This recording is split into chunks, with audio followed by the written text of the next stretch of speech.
하나님은 많은 사람을 찾지만 예배를 좋아하고 예배를 기뻐하여 하나님께 나오는 사람을 복 주십니다. 할렐루야.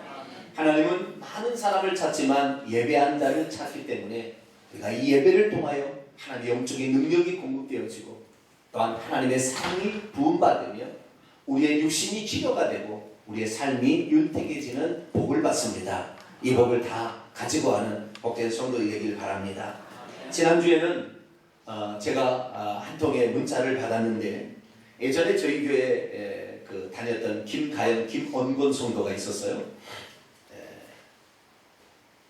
김가영 성도 청년에서 이제 결혼해서 이제 신혼부부였었지 않습니까? 네. 남편이 사우디아라비아 어디 이렇게 가서 친정으로 이렇게 내려간 젊은 부부 있어요.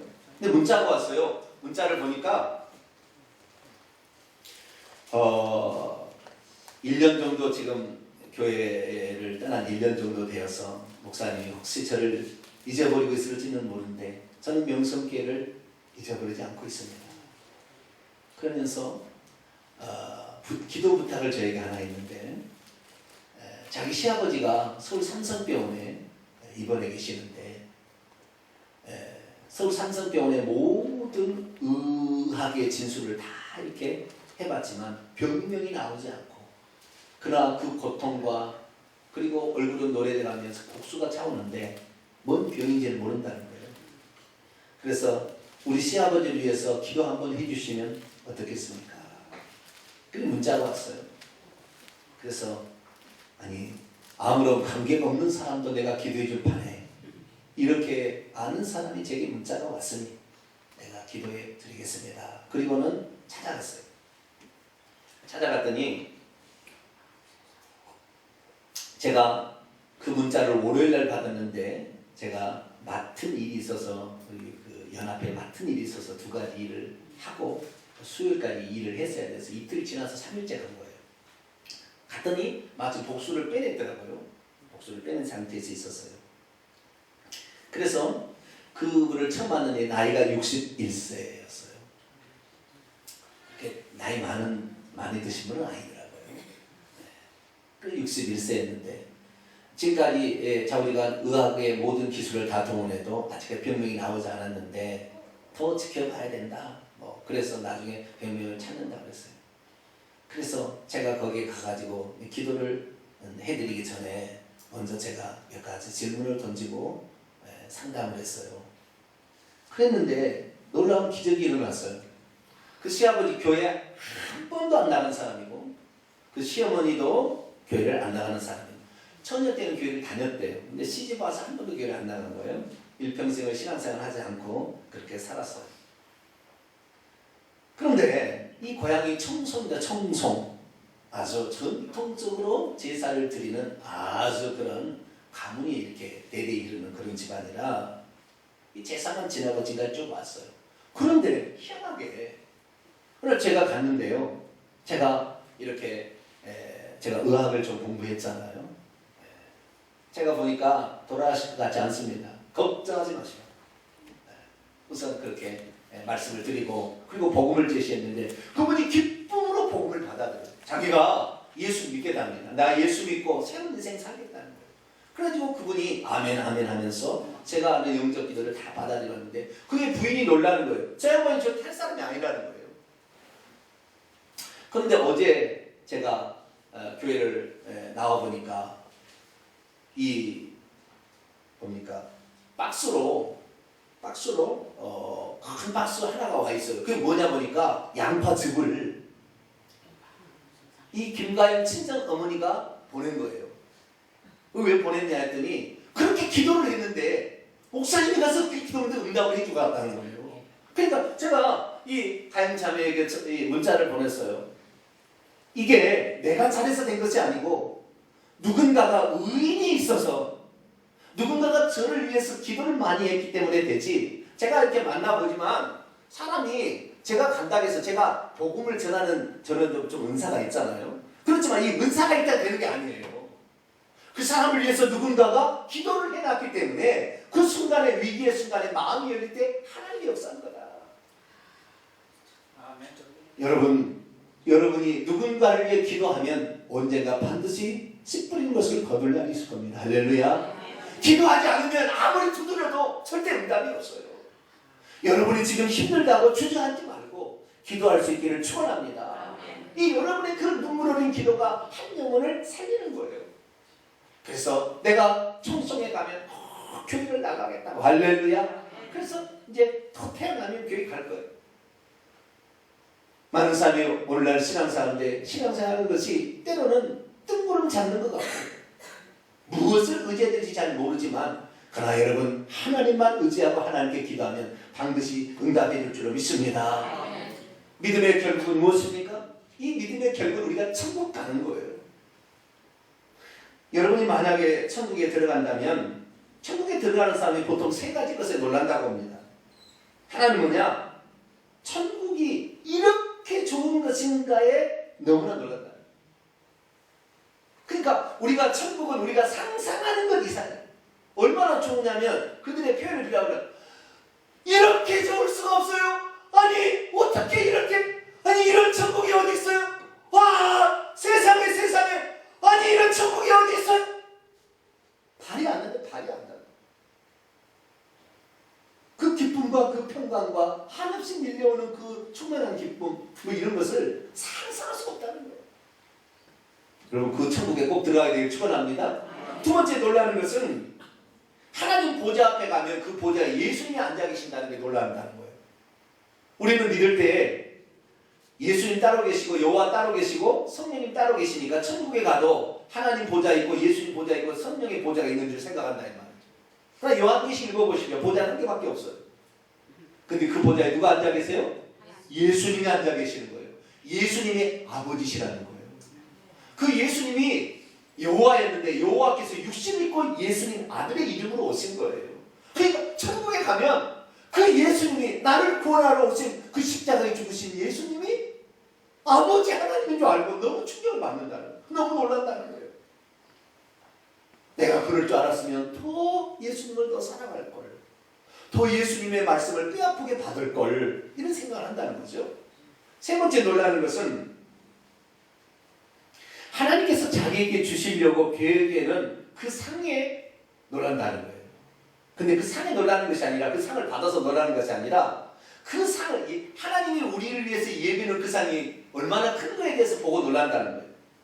모든 사람에게는 하나님께서 그 사람에게 주시기로 작정하신 축복의 그릇이 있습니다. 그것을 우리는 십자가라고 부릅니다. 그런데 수많은 그리스도인들이 특별히 사명을 받은 그리스도인들이 오늘도 그 사명을 힘들다. 기도하는 거 힘들다. 일하는 거 힘들다. 참아내는 거 힘들다. 하나님 이거 십자가 너무 힘드니까 너무 힘들어요. 이 십자가 못 지고 하겠어요. 주님께서 하도 그러니까 그 사람의 십자가를 보내준다.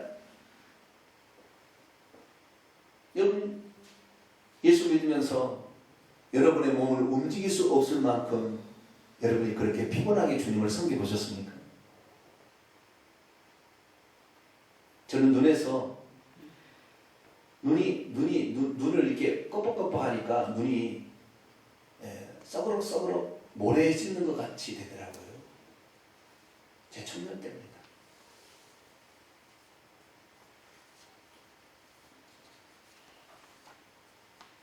토요일날 청년 사역을 마치고 저 멀리 광주에서 화순 장성까지 청년들을 태워다 주고 오면 1시, 2시가 넘어가요. 저는 새벽기도 다시 일어나서 새벽기도 하고 또 주일학교 아이들을 태우기 위해서 봉고차를 끌고 나가게 되면 눈이 잘 안 떠져요.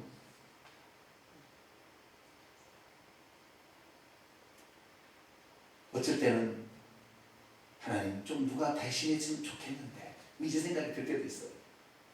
근데 천국에 가면 모든 사람이 자기가 지어야 될 십자가를 보는 거예요. 그런데 힘들다고 자꾸 그러니까 주님이 십자가를 줄여주고 또 줄여주고 줄여들어서 천국에 가면 자기 십자가 너무 작은 것에 놀라는 거예요.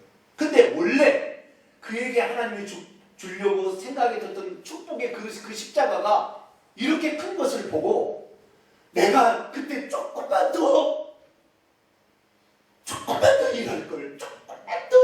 목숨도 입을걸. 내가 조금이라도 주의 힘쓸걸. 왜냐하면 천국에 가도요 부러운 게 있거든요. 그 영광스러움이 되게 부럽거든요. 여러분들 천국에서 후회하지 말고 놀라지 말고 지금 여러분에게 주어진 십자가 있다면 그 십자가를 지고 가게 되기를 축원합니다. 지난주부터 우리가 십자가의 도에 대해서 이 말씀을 드렸는데요. 제자의 길이 한 가지가 십자가의 도다. 제자의 길은 두 가지가 있다. 하나는 자기 자신을 부인하는 것이고 또 하나는 자기의 십자가를 지는 것이다. 그런 말씀을 드렸습니다. 과연 십자가를 진다는 것은 무엇을 말하는 것일까요? 오늘 본문 말씀은 예수께서 제자들에게 당신을 따라오려는 자들은 두 가지를 해야 된다. 자기 십자가를 지고 주님을 따라야 되고 또한 자기를 부인해야 된다. 그런 말씀을 하고 있습니다. 뿐만 아니라 사도 바울은 그 말씀을 세 가지로 이해했음을 본문에서 말하고 있는데 그것은 자기 자신만이 걸어가야 할 그 길을 걸어가는 것이고 자신에게 부여한 사명을 완수하는 것이며 끝으로 앞으로 수행하기 위해서는 그 어떠한 희생과 고난도 달게 받아야 된다라고 말했다는 내용입니다. 그런데 여러분 우리 믿는 중에 과연 자기 자신이 걸어가도록 하나님께서 그에게 예비해 주신 그 길을 걸어가고 있는 자가 얼마나 있을까요? 그리고 우리 믿는 중에 과연 이 세상에서 우리가 해야 될 사명을 완수하고 있는 자가 과연 얼마나 될까요? 그리고 우리 믿는 이들에게 과연 자신의 길을 걸어가는데 힘들고 어려울 때 그럼에도 불구하고 내가 주님을 위해서라면 어떠한 고난이라도 역경이라도 헤쳐나가겠다 생각하고 그 고난을 달게 받아야 되는 사람이 얼마나 있을까요? 제가 보기에는요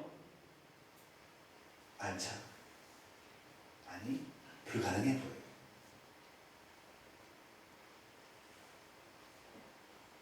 우리가 주일 날에 하나님께서 얼굴 보고 싶다. 그래서 우리가 주일날 하나님께서 우리에게 나오라고 하잖아요.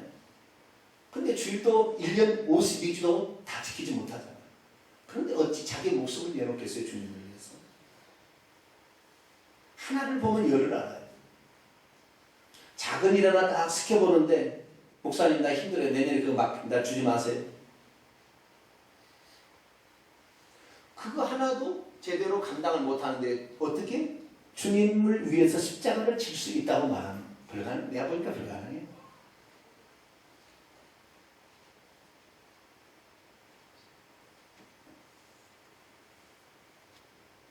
그래서 저는 지난 주간에 하나님 이 불가능해 보이는 일을 왜 말씀하셨습니까? 그랬더니 주님께서 뭐라고 했냐? 그래도 희망이 있지 않느냐? 왜요? 내가 그 중에 한 사람이라도 나를 따라오는 사람이 없다고 한다면 내가 너희들을 위해서 죽지 않았을 것이다. 내가 너희들을 위해서 내 목숨을 내놓은 거 보니까 너희들 뒤에 건질 자가 있는 거 얘기하는 거 아니야. 내가 너희들을 건져냈더니 나는 너희들에게 내 사랑을 결코 끝내지 않을 것이고 너의 생명이 끝나는 그날까지 나는 너를 포기하지 않을 것이다.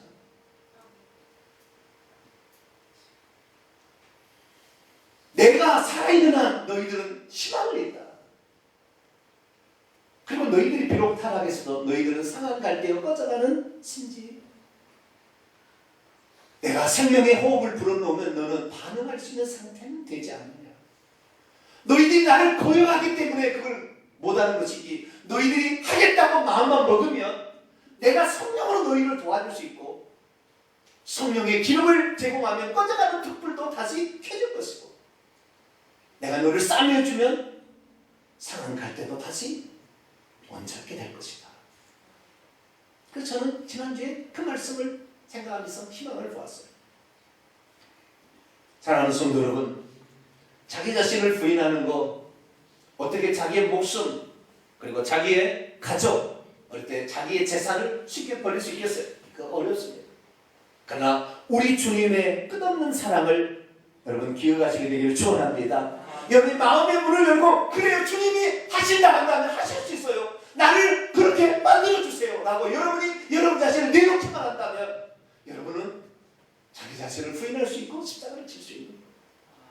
그래서 오늘 하나님께서는 사도 바울을 통하여 십자가를 진다는 것이 무엇이냐? 그리고 십자가를 지는 한 사람의 예를 우리에게 지금 보여주고 있는 거예요. 이 사람은 바로 사도 바울이라는 사람이에요.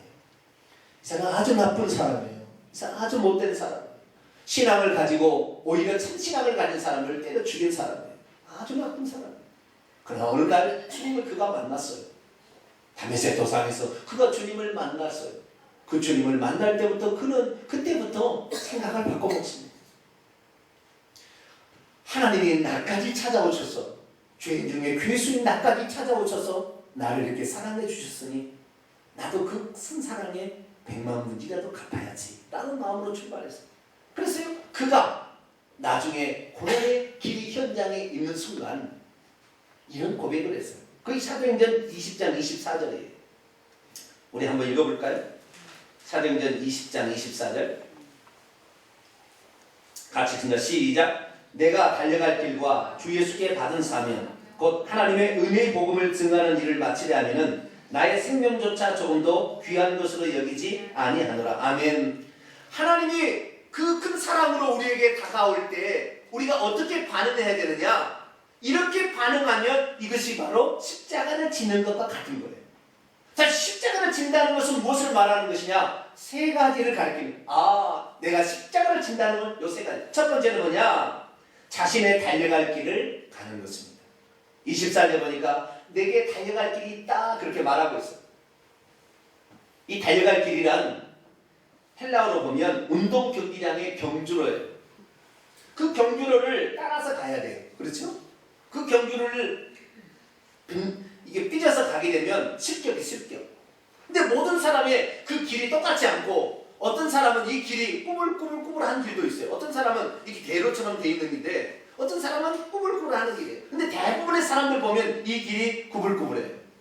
남들은 쉽게 가는 거예요. 쉽게. 왜 이렇게 쉽게 가는데 나는 왜 이렇게 어려운지 몰라. 내 남편 전도하기 힘들다니까. 남들은 1, 2년 기도하면 남편이 쑥쑥 잘 나와서 신앙도 잘 가는데 나는 그렇게 눈물 뿌려 기도해도 말을 안 들어.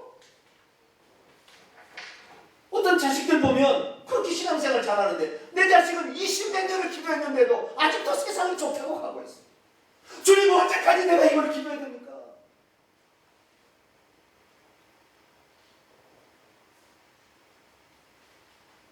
그러나 하나님께서는 말합니다.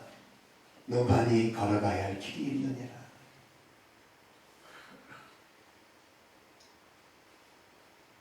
그 길을 감사함으로 걸어가는 것, 이것이 십자가를 지는 것. 아멘. 사도 바울은 그 길이 있다는 것이 처음부터 확실한 건 아니었어요. 그동안 처음에는 잘 몰랐어요. 그러나 우리 주님을 사랑하고 그 길을 주님을 따라가다 보니까 알게 됐어요. 빌립보서 3장 13절과 14절 보면 형제들아 나는 아직 내가 작은 줄로 여기지 아니하고 오직 큰 일, 즉 뒤에 있는 것을 잊어버리고 앞에 있는 것을 잡으려고 푯대를 향하여 그리스도 예수 안에서 하나님이 위에서 부르신 부름의 상을 위하여 오늘도 달려간다 말했어요. 그리고 그가 이제 순교를 얼마 앞두고 죽음을 앞두고 이제 마지막 편지를 쓸 때 그는 사랑하는 아들 같은 디모데 에베소 목자에게 이렇게 썼어요. 내가 선한 싸움을 싸우고 나의 달려갈 길을 마치고 믿음을 지켰다. 십자가를 진다는 것은 남들이 쉽게 가는 거 나도 그게 가면 좋겠죠. 그러나 그게 아니라 할지라도 주께서 내게 안배하신 길이 있는 거예요. 이 길을 만약에 내가 가지 않았다면 나는 진즉 세상 사람이 됐을 거예요. 포기했을 거예요. 그러나 이 길에 고통스럽지만 이 길을 가면서 우리는 주님을 의지하는 법을 배우고 이걸 통하여 기도로 인내하는 법을 배우고 이걸 통하여 나를 부인하는 것을 배우는 거예요. 할렐루야. 이게 없으면 주님 나라 못 들어가는 거예요. 내가 어찌 부정이 되겠어요? 내 생각을 어찌 내놓고 내 야욕을 어떻게 내려놓냐고 내 생각을 어떻게 불가능한 거예요. 이 길을 가면서 드디어 아는 거예요. 여러분 그 길을 믿음으로 가게 되기를 축원합니다. 두 번째는 24절 중반부에 보니까 주 예수께 받은 사명 곧 은혜의 복음을 증언하는 직무를 감당한다. 사명을 감당하는 것이 십자가를 지는 것이라 그렇게 말하고 있습니다. 길과 사명은 약간 다릅니다. 내가 가야 될 코스, 이건 경로를 가리키는 것이고, 이 두 번째 내가 해야 될 사명은 내가 해야 될 직무예요. 내가 해야 될 일이에요.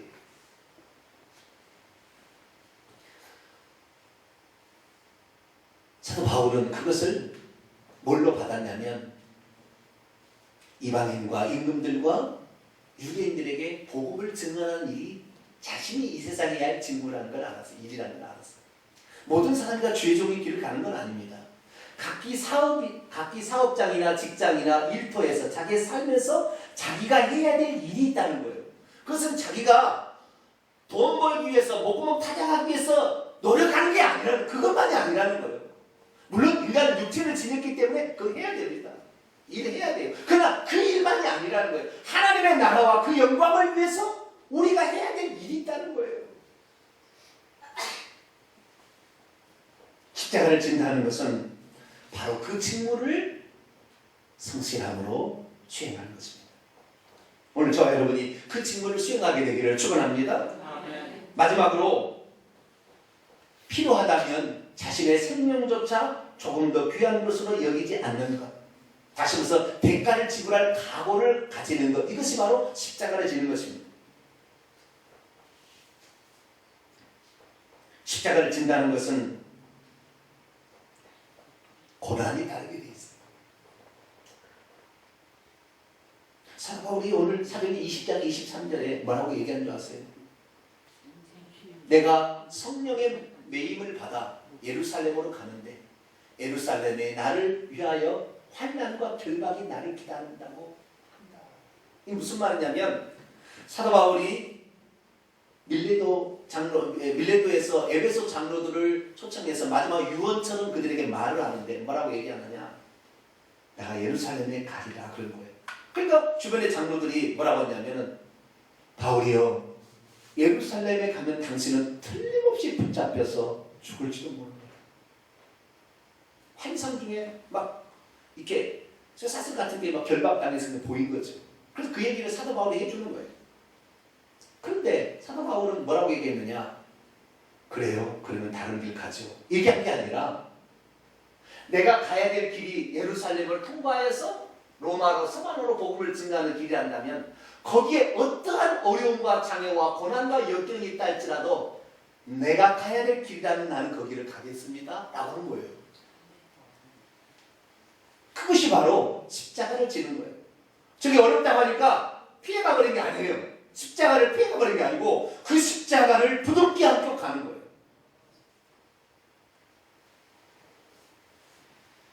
자기의 십자가를 지고 주님을 따른다는 것은 때로는 우리에게 엄청난 시련이 될 수 있어요. 매에 맞을 수도 있고요, 옥에 갇힐 수도 있고요, 그 일을 위해서라면 잠을 자지 못할 수도 있고요, 먹지 못할 수도 있어요. 주기철 목사님의 경우를 본다면 쇠못이 거꾸로 박혀있는 판자 위를 발로 밟고 지나가야 하는 것도 됩니다.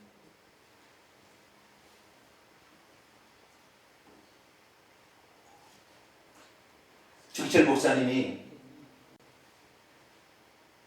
신사참배 우상숭배라고 모든 목회자들과 모든 성도들이 다 그것을 국민의례라고 핍박을 면해보기 위해서 다 그렇게 할 때 10개명, 1개명, 200여 명이 하나님의 다른 신을 숭배하지 말라, 우상을 만들지 말라 했는데 저 신사를 참배하는 것이 어찌 우상 숭배가 아닙니까? 그거 할 수 없습니다. 그런데 다른 목회자들은 다 일본 순사들이 엄포를 놓고 죽이려고 하니까 다 순종하는데 주기철 목사는 안 하는, 그래서 감옥에 가서 고문을 합니다. 나중에 고문하다가 이제 어느 날은 그런 거예요. 의자에 앉혀놨어. 벌써 입술은 터지고 피멍이 들어있어요. 발도 상처 이렇게 상처. 근데 이렇게 얘기합니다. 네가 진짜 예수 믿는 사람이냐? 그럼 이 길을 걸어가 봐라. 검정색의 큰 대못을 거꾸로 판자에다 박아놨어요.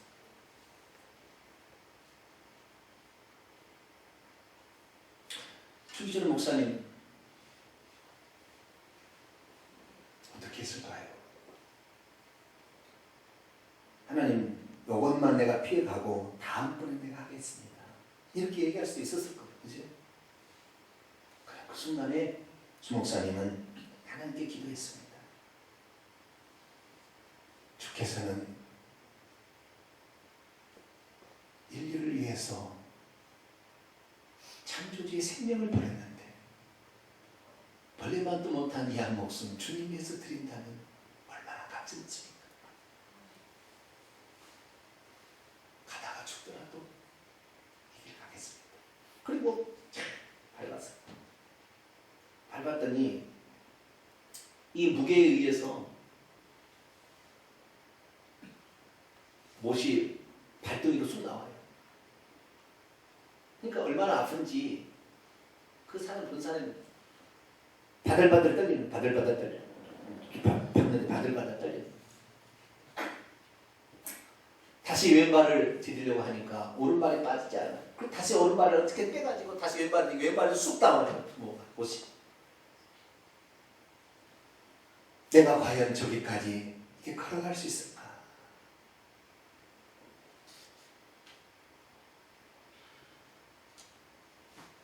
그는 나중에 죄가 없다고 석방이 되었어요. 그래서 그가 신고하는 산정은 교회에 가서 그게 마지막 설교였어요. 그 주제는 일사각오예요. 그때 그가 이렇게 설교했어요. 이 주목사가 죽는다고 결코 슬퍼하지 마십시오. 나는 내 주님밖에 다른 신 앞에 무릎을 꿇고 살 수는 없습니다. 더럽게 사느니 차라리 죽고 또 죽어 주님을 향한 정절을 지키기를 원합니다. 나의 주님을 따라 가는 죽음은 나의 소원입니다. 소나무는 죽기 전에 찌어야 푸르르고 백합도 시들기 전에 떨어져야 향기롭습니다. 세례 요한도 33세, 스데반도 청년의 뜨거운 피를 뿌렸듯 이 몸도 시들기 전에 주님의 제단에 뿌리기를 원합니다. 나에게는 오로지 일사각오만 있을 뿐입니다. 훗날 주님을 위하여 이제 당하는 수욕을 내가 피하였다가 주님이 너는 내 이름으로 평안과 즐거움을 다 받아 누리고 고난의 자는 어찌 하고 왔느냐 물으신다면 내가 무엇으로 대답하오리까? 주님을 위하여 주어지는 십자가를 내가 이제 피하였다가 이 다음에 주님이 너는 내가 준 유일한 유산인 십자가를 어찌하고 왔느냐고 물으시면 내가 무슨 말로 대답하오리까? 그 일본 순사들이 그를 잡아다가 몽둥이로 다시 짓이겼습니다. 거꾸로 매달아 놓고 주전자에다가 고춧가루 물을 타서 그의 입과 코에다가 집어넣습니다. 숨을 쉬지도 못하고. 그래서 점점 어떻게 집어넣어서 삼키면 그것이 배로 가는 거예요. 배가 방방하게 차면 꺼내 내려가지고 의자를 얹혀놓고 거기서 뛰어요. 물이 빠져요. 그리고 찜질 해준다고 전기로 지져버려요. 그리고 손톱 소지해준다고 벤치로 가서 손톱을 뽑아버리고 대나무 바늘로 손톱을 그 뺀자리를 찔렀어요. 그가 온갖 고문을 받고 있을 때 그는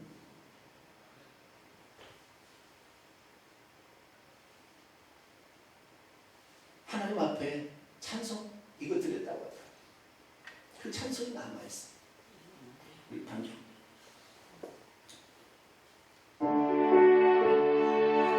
차도만 잡아주세요. 차도만. 네, 이 찬송가 263장 이 찬송을 불렀습니다.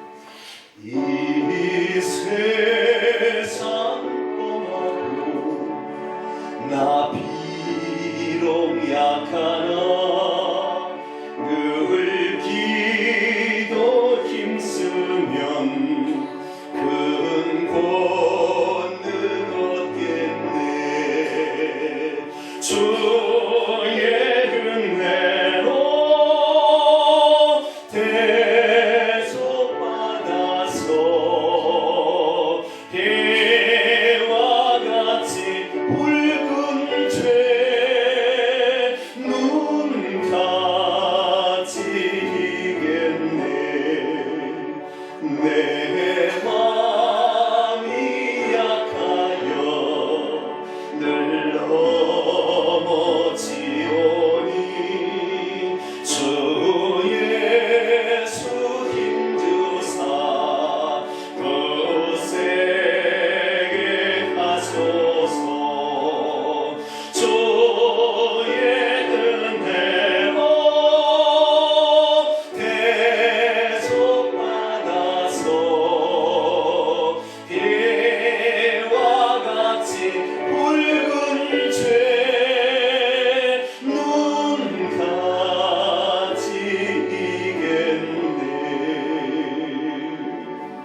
그는 독립을 얼마 앞둔 시점에 감옥에서 자신의 영혼을 하나님께 드렸습니다. 오늘 우리가 걸어가는 길이 믿음의 길이자 십자가의 길입니다.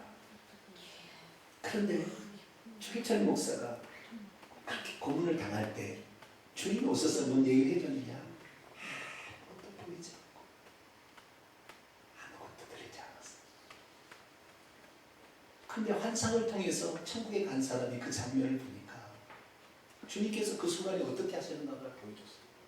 주기철 목사가 모직을 걸어가고 있을 때 예수님께서 두 손을 꼭 참으셨어요. 내 사랑하는 아들아, 조금만 참아라. 조금만 참으면 너에게 천국이다. 아무도 나를 위해서 신앙을 지조를 지킨 사람이 없는데 너만이라도 사탄 마귀를 꼭 이겨다오.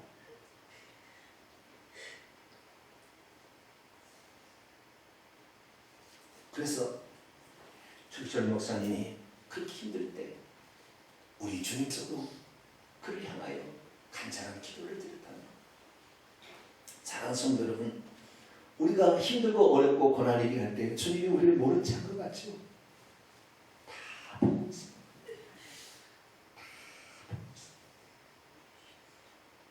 그래서 천국은 우리가 고난을 받은 만큼 그 영광으로 십자가로 돌아가는 거예요. 네 목숨을 바쳤으니 내가 천국의 영생의 생명을 주겠다는 거 아니에요? 네가 지지 않아도 될 수 있는 길이지만 너가 나를 위해서 그 길을 갔으니 내가 너에게 복을 주겠다는 건 아니에요. 사랑하는 성도 여러분, 믿음이란 자기가 걸어갈 길을 피하지 않는 거예요. 내가 해야 될 일이라면 아프고 힘들어도 기쁨을 하는 거예요. 그리고 어떤 영경이 찾아온다 할지라도 끝까지 그 직무를 수행하는 것입니다. 사랑하는 성도 여러분, 우리에게 혹시 이러한 고난의 길이 기다리고 있습니까? 절대 그 길을 포기하지 마십시오. 우리 주님께서 여러분을 위하여 기도하고 계시고 여러분이 그 길을 걸어가는 동안 절대 두 손을 놓지 아니하고 그래, 내가 너를 도와줄 거야. 그래서 우리들도 결국에 그 길을 다 걸어가서 천국에 가서 우리를 위해 준비하는 영광의 면류관을 다 얻게 되길 바라고, 이 세상 살아갈 때 그 사랑을 증거해서 이 땅에서도 여러분을 주시는 그 축복을 받아 누리는 복된 성도가 되기를 간절히 축원합니다. 아멘. 기도하겠습니다. 거룩하신 아버지 하나님, 믿음의 길이 외롭고 힘든 길인 줄 압니다. 그러나 그 길을 갈 때 사단 마귀의 권세가 무너지고 하나님의 영광이 드러나는 그 일인 줄 믿습니다. 어떠한 어려움이 온다 할지라도 우리에게 주어진 길을 포기하지 않게 하시고 우리에게 주어진 길을 가게 하여 주옵소서. 그래서 우리 성도들 우리의 목숨이 끝나는 날 영광의 면류관을 받을 수 있도록 도와 주옵소서. 우리 주 예수 그리스도의 이름으로 기도하옵나이다. 아멘. 말씀을 마음에 새기면서 찬송가 461장 십자가를 질 수 있나 1절 찬송합니다. 찬송하면서 성찬식을 준비하도록 합니다. 461장